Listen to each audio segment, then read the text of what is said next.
The only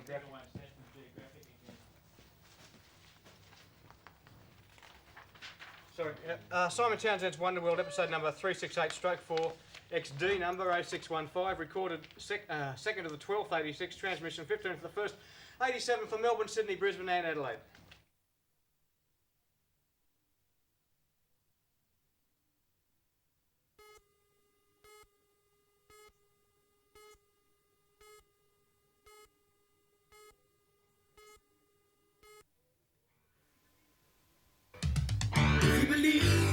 Anything can happen. If you believe anything is possible, then you belong with me. So let your mind run free. If you believe we're all a little crazy, if you believe in giving everything your best, then you belong with me. So let your mind run free. Welcome to the wonder world. Hello and welcome to my Wonder World. We all know that Australia is a wonderful country to live in, right? Dog without a name. And now it appears that even the Americans are beginning to believe it. Today's first story is about an American actor who came to Australia to visit, and he liked it so much he stayed. He's also been lucky enough to win a part in a don't eat me, in a brand new movie which was filmed on the Gold Coast. However, Ron Beex is not just an actor, he's also a man of many talents, as my reporter Moira McLean discovered. Very serious person, and I like to do things well, whatever I do. When Ron Beex came to Australia for a holiday back in 1978, he had no intention of staying here. But by the end of 3 weeks, he'd fallen in love with the place and its people. And Ron's pretty glad he stayed because he's just played a starring role in a brand new telemovie called Shark's Paradise. Was the decision to stay in Australia a difficult one to make?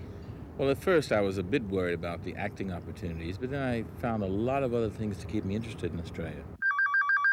This is a brand new Australian invention. No, not the telephone, the phone box, which puts a pen and paper right where you need them.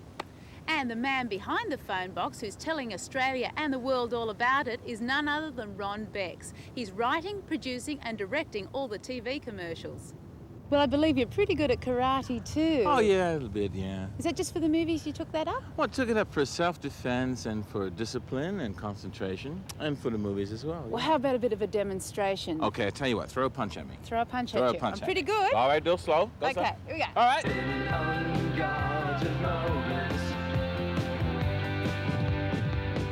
And Ron reckons he's pretty good at magic too. Oh, yeah? Just pick a card. I'll show you. Pick Any a card. card? Any card. That's it. Now, Okay. show it to the camera. Right? Okay, don't let me see it. Don't want to see it. Now, watch. This trick works with love. If I put it right back here in the deck somewhere, doesn't matter where I put it back, I'll find the card. Let's see. Ooh.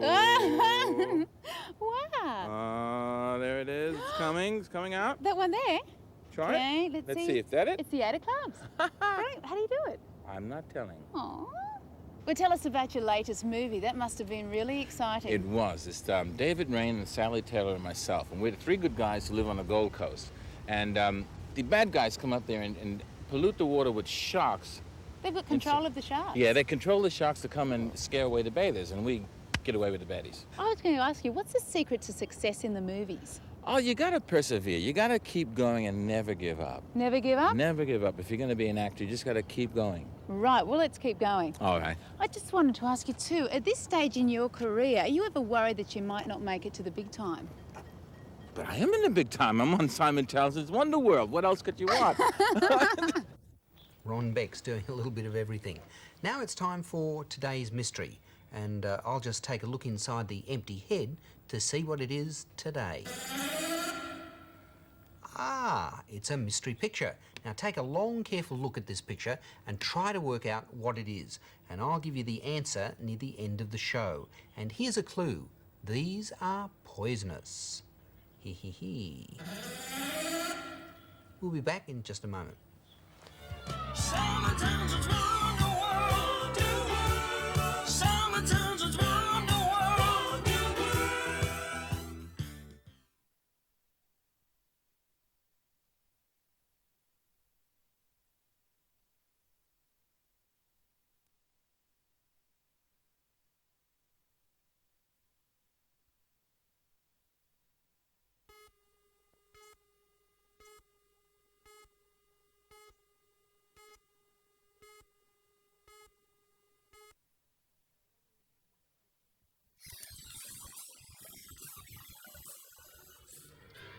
Today's Wacko, and today's Wacko is Linda Mick. And she says, Simon, as you can see, I like to dress in my wacky clown outfit. My friend dared me to wear it up to the shopping centre. Good on you, Linda. How wacky indeed. I'll bet you got a few stares, Linda. For being today's Wacko, I've got some gifts for you. First of all, from CBS Records, here's the ultimate Bruce Springsteen record collection. There's 5 albums in here and over 3.5 hours of great Springsteen music. Hope you enjoy it. And from the company called Mattel, this is a Barbie doll. This is Barbie and the Rockers. And Barbie has gone quite outrageous with this outfit. Pink tights and a leather mini skirt and hair which actually turns pink. Almost as wacky as yourself, Linda. Isn't that terrific? There's a cassette in there too for you to listen to. When you dress every morning, the last thing that you probably put on is your shoes. But they are usually the first things that we wear out. And if your shoes don't fit properly or they are in need of repair, then you'll probably have an awful day, because there's nothing worse than sore feet. Now, shoe repairers have been around as long as there have been shoes, and it's one craft which hasn't really changed very much over the years. My reporter Carolyn and me went along to watch how a skilled repairer sews up an injured shoe. A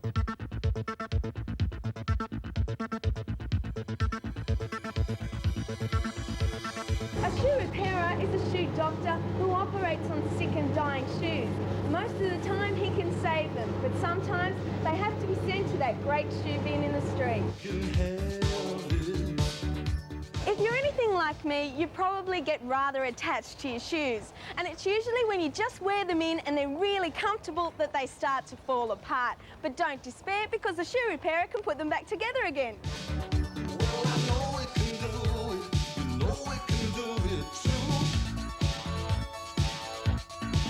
Different shoe injuries are repaired in different ways. To repair a worn heel, the old heel has to be ground down and then a new one either glued or stapled on.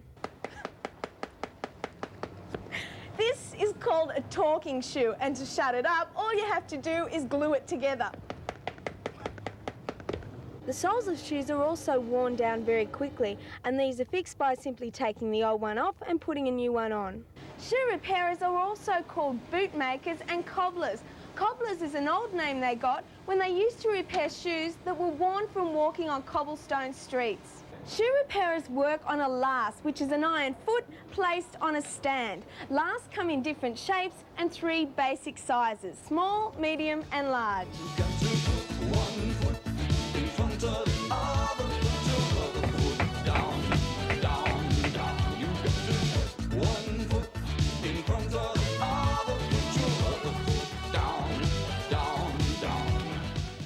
Repairers are shoe shops' greatest enemies, because whereas it only costs $18 to have a pair of shoes resoled and reheeled, it can cost anywhere from $40 to $80 to buy a new pair. There you go. Thank you. Thank you. Excuse me, why did you have your shoes repaired? Because they're comfortable and they're fairly new and only the heels were worn out. Because they're really comfortable. I really like the shoes and I wouldn't part with them for the world. Oh, well, there you go. There you are. If the shoe fits, repair it. Yeah, that's how it is. A shoe repairer's tools include a glue gun, a variety of hammers, a pair of crab claw pliers, a staple gun, and this shoe finishing machine that includes 2 grinders and black and brown shoe polishing pads and brushes. Do you ever get any shoes that are beyond repair? Sometimes it's cheaper to buy new ones and pay for the repairs. So you don't take all the business off the shoe shops? No, we throw a lot back to them. What's the worst thing about repairing shoes? Oh, the smell. How do you live with it? Well, with great difficulty. Sometimes we like to leave them for a couple of days before we touch them.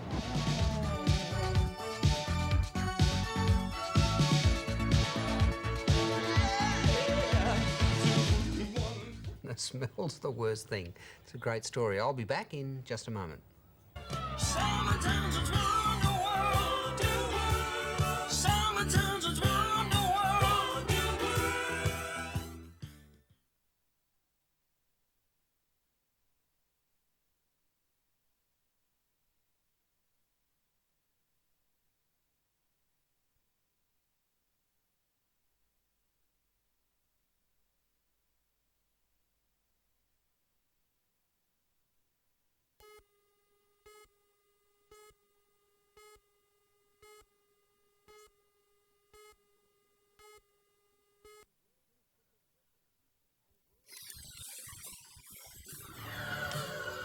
And from the Guinness Book of Records, the world's largest two-seater, double-decker tandem bicycle.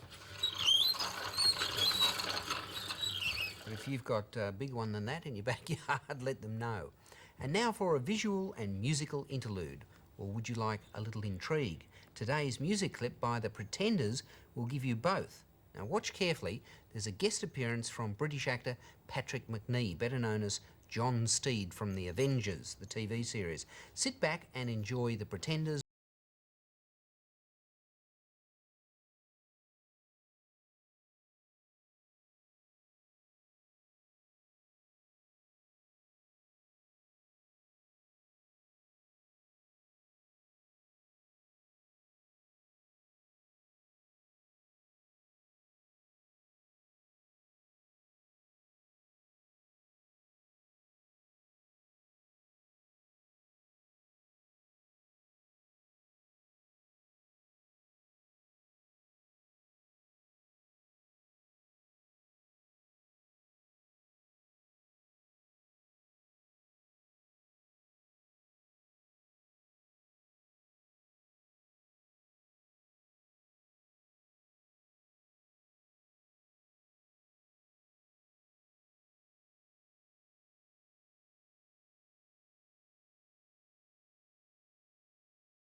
These days, they still haven't invented a completely plastic house.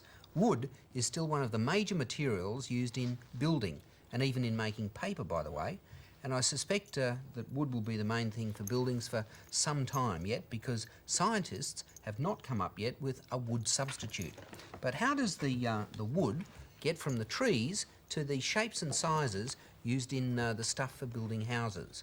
Well, it gets done at a sawmill, of course, and here's my reporter, who can't see the wood for the trees, Hugh Munro, at a sawmill.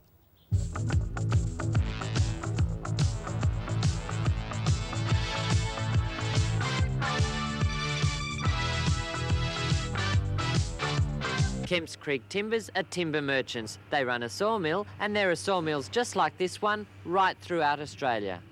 Sawmills are an industrial establishment. This one takes their cut planks and turns them into house frames. That makes it easier when you're building a house. They also make trusses. That's the roof of the house. I'm sitting in a truss right now. Trust me.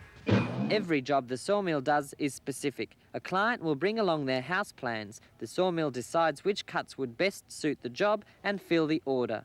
What's the best thing about the timber industry? Timber is so available. It is very easy to handle, it is strong, and it is grown out of the ground. How does it compare to unnatural products, like when a brick house is being built or something like that? Don't you lose a lot of business? Well, in brick houses, we use timber frames, and also there's also timber used in the roof of all brick houses. All the wood used here is softwood, such as radiata pine and Oregon.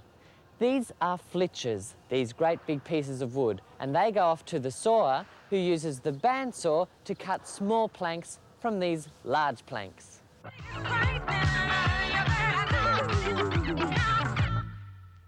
This bandsaw will cut anything that has passed through it when it's running. It has a continuous metal sawtooth band that runs at high speed around 2 big wheels. It uses up so much power that it costs $20 in electricity just to start it. Once the flitch is cut, the planks must be cut again to the desired length and shape needed to make up the frames. Now, I notice you don't wear gloves. Don't you get splinters? No, occasionally, but not often. Well, what happens if you do wear gloves? Well, if the saw catches the gloves, it'll pull your hand straight in. And with the out gloves, you get the wind coming off the saw. You can tell approximately how close you are. The separate lengths of wood are joined together using these gang nails. They're placed on top of the wood, and then the gang lever nail press comes along and presses them into position. It's rather like a big hammer. I wanna be your sledgehammer.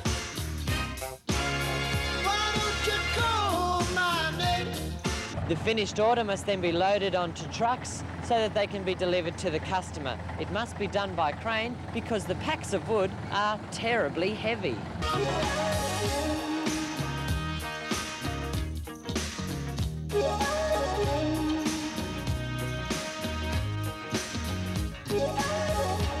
And that's how a tree is turned from this to this. So there's no need to be stumped about wood. You now know more than others would. I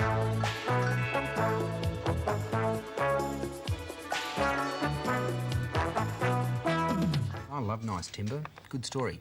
Today's achiever now, and today's achiever is Samantha Lempio, and she writes to me, Simon, when I grow up, I want to be a fashion designer.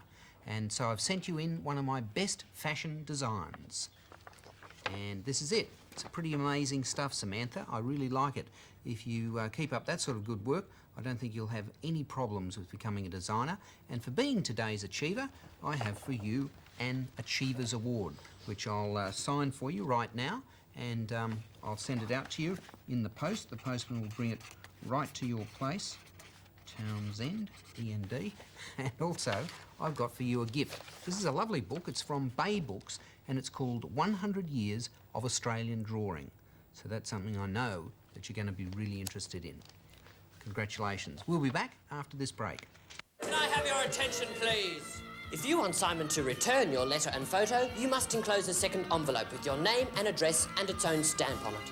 Got that, class? One envelope with Wonderworld's address, and to put in another envelope with your name and your address and its own stamp. Class?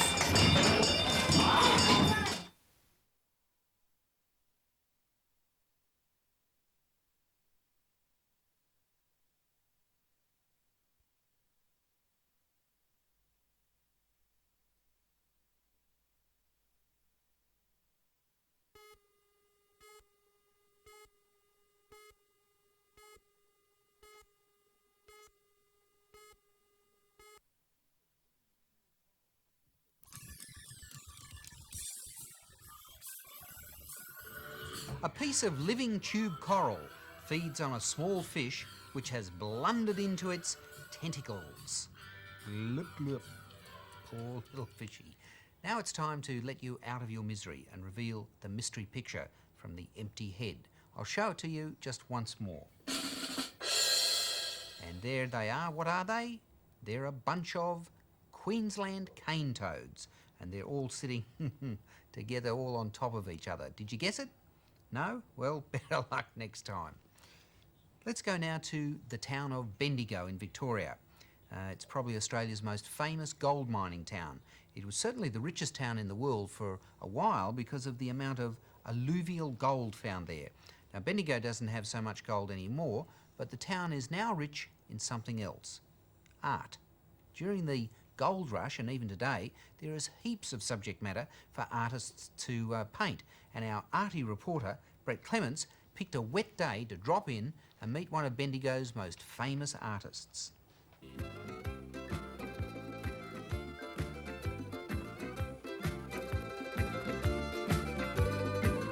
They say every picture tells a story, and so on a day like today, which isn't much chop for sightseeing, we're going to give you an artist's impression of Bendigo. This is Bethany Gallery. Bethany is a biblical word which means a place of refuge. A Methodist church 100 years ago, today it's a showpiece for local art. And there's certainly a large variety of that around. This is called bush art, and the paintings and pictures are done on old pieces of farming equipment, bottles, tin cans, and even tree stumps.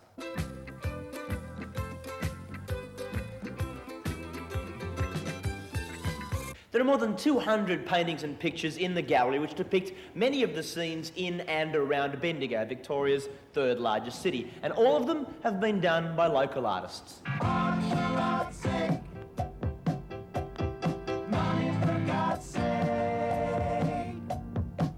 This is a watercolour street scene from Malden, which is about half an hour's drive from Bendigo. Now, the entire town has been classified A1 by the National Trust, which means no houses or buildings can ever be torn down. In fact, you can't even paint a fence or plant a tree without permission. And so the town will always look exactly the same as it did 150 years ago.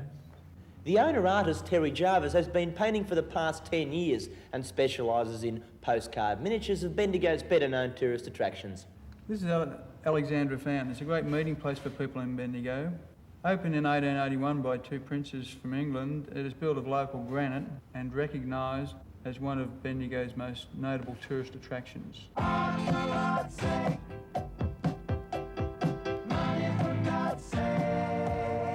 Bendigo was the home of the world's richest alluvial gold strike. Now, alluvial gold is gold which is found very close to the surface of the earth. And this is an oil painting of the New Chum Reef, how it would have looked in 1870.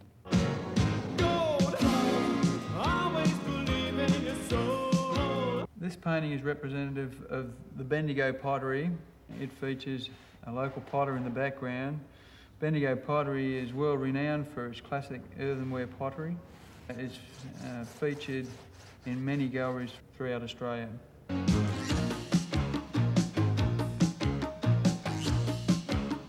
Central Deborah is the last working gold mine in Bendigo. It is now one of the state's top tourist attractions, and it's frequented by many, many people. It's on the tourist tram route in Bendigo. Everyone should go there. It's a wonderful place.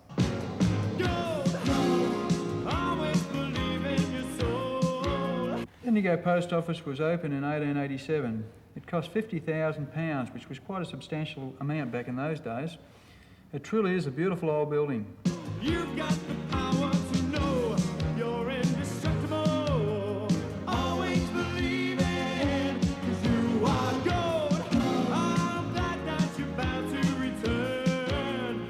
Something I could have learned, you're indestructible. Art in the fabulous town of Bendigo. Pretty good, eh? Dog without a name. Well, once again, it's that time when I have to say goodbye to you. But just before I go today, I've got a wonderful new invention that I want to show you. It's especially for cat owners. Now, if you've got a cat and you ever have to go away overnight, or you're going to be late home and you're worried about feeding the cat, then here's the answer. Before you put the cat food in here, you put this little ice pack in like this, and you put the dish in like that, and you fill both of them with cat food. And then you close the lid down like this, and you set, say, this one for, say, 3 hours time, and the other one here for, say, 6 hours time, and then they tick away, tick, tick, tick, and then this one will just open like this automatically, and your cat eats that, and then a couple of hours later, this one will open automatically as the timing mechanism moves, and he can have a second feed. I think it's a great idea. I reckon you wouldn't mind one of these at all, would you, my little friend? It just goes to show, doesn't it, that the world really is wonderful. Goodbye.